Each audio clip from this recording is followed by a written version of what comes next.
வணங்கும் சமூகத்தில் பிறந்தவர் நபி இப்ராஹிம் அலைஹி வஸல்லம் அவர்கள். இப்ராஹிம் நபியின் தந்தை ஆசார். அவரும் ஒரு சிலை வணங்கி சிலைகளை செய்து விற்பவர். இப்ராஹிம் நபிக்கு சிறு வயதிலேயே சிலைகளின் பெயர்களையும் சிலைகளை வடிவமைக்கும் முறைகளையும் கற்றுக் கொடுத்தார். ஆனாலும் இப்ராஹிம் நபி சிறு வயதிலேயே சிந்தனைகளை செலுத்தினார். மனிதன் வடிவமைக்கக்கூடிய இந்த சிலைகள் எப்படி இறைவனாக இருக்க முடியும்? இதை அழைத்தால் அது பதிலளிப்பதில்லையே, இதற்கு உணவு கொடுத்தால் அது சாப்பிடுவதில்லையே. இது போன்ற கேள்விகள் இப்ராஹிம் நபியின் சிந்தனைக்கு வந்து கொண்டே இருந்தது. ஒரு நாள் இது குறித்து தந்தையிடம் கேட்டார். தந்தையே, நீங்கள் உருவாக்கும் சிலையை கடவுள் என்று சொல்கிறீர்கள். அப்படியானால் நீங்கள் தான் கடவுளை படைக்கிறீர்கள். இந்த சிலைகளால் பேசவும் முடியாது, நாம் பேசினால் கேட்கவும் முடியாது. பிறகு எப்படி இதனை கடவுளாக வணங்குவது? இதை பற்றி நீங்கள் சிந்தித்து பார்க்க மாட்டீர்களா என்று கேட்டார். அதற்கு எமது முன்னோர்கள் செய்தார்கள், அதையே நாமும் செய்கிறோம் என்றார் தந்தை. பிறகு அவரின் சமூகத்தாரிடம் கேட்டார்கள். அவர்களும் அதே பதிலை தான் சொன்னார்கள். எமது முன்னோர்கள் வணங்கினார்கள், வழிபட்டார்கள், அதையே நாமும் செய்கிறோம்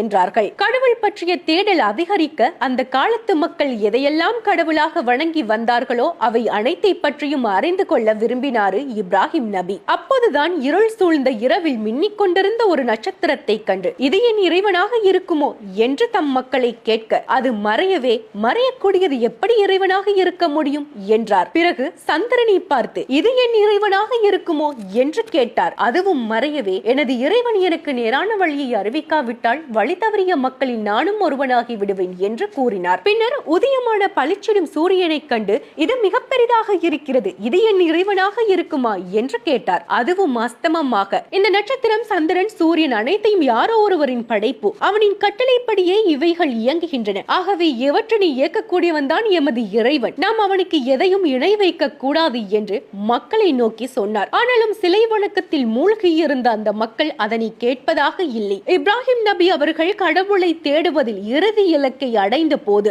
இந்த உலகத்தையும் அதில் உள்ளவற்றையும் படைத்து பரிபாலிப்பவன் அல்லாஹ் ஒருவன் மட்டுமே என்று அவர் முடிவுக்கு வந்தார். அல்லாஹுவும் அவரை நபியாக தன்னுடைய தூதராக ஏற்றுக்கொண்டான். அன்றிலிருந்து அறியாமையில் இருந்த தம் மக்களை நேர்வழிப்படுத்த பல முயற்சிகளை எடுத்தார். இதனால் தம் சமூகத்தில் கடும் எதிர்ப்பை சந்தித்தார். ஆனாலும் சோர்ந்து விடவில்லை. ஒருமுறை அந்த ஊரில் திருவிழா வந்தது. ஊருக்கு வெளியே இருக்கும் கடவுளை வணங்க அனைவரும் அங்கே சென்றார்கள். அப்போது இப்ராஹிம் நபி ஊரில் உள்ள கோயிலுக்கு வந்தார். அங்கே இருக்கக்கூடிய பெரிய சிலை ஒன்றை மட்டும் விட்டுவிட்டு மற்ற அனைத்து சிலைகளையும் உடைத்து நொறுக்கினார். பிறகு அந்த பெரிய சிலையின் கையில் கோடரியை மாட்டி வைத்துவிட்டு அங்கிருந்து சென்று விட்டார். ஊர் திரும்பிய மக்கள் தமது சிலைகள் உடைக்கப்பட்டிருப்பதைக் கண்டு ஆத்திரம் அடைந்தார்கள். ஊருக்கு ஆபத்து வரும் என்று பயந்தார்கள். யார் இந்த வேலையை செய்திருப்பார்கள் என்ற போது இப்ராஹிம் தான் இதனை செய்திருப்பார் என்று அவர் மேல் சந்தேகம் கொண்டு அவரை அழைத்து வந்து நீதான் இந்த வேலையை செய்தாயா என்று கேட்டார்கள். அதற்கு அவர், நான் இதை செய்யவில்லை, அதோ பாருங்கள், அந்த பெரிய சிலையின் கையில் தான் கோடரி இருக்கின்றது, அதனிடம் வேணுமானால் கேட்டு பாருங்களேன்,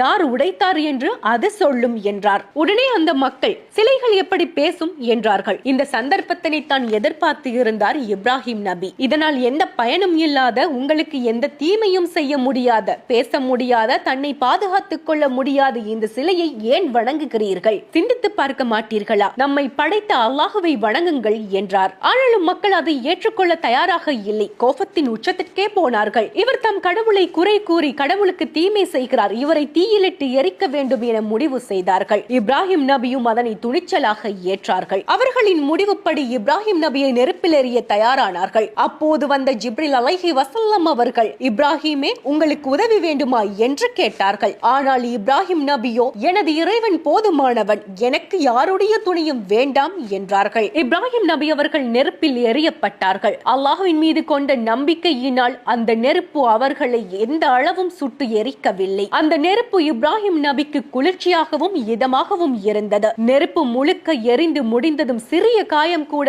இல்லாமல் இப்ராஹிம் நபி எழுந்து நடந்து வந்தார்கள். அதனை பார்த்த மக்களுக்கு அதிர்ச்சியாகவும் ஆச்சரியமாகவும் இருந்தது. ஆனாலும் இப்ராஹிம் நபி மீது இருந்த கோபம் அப்படியே இருந்தது.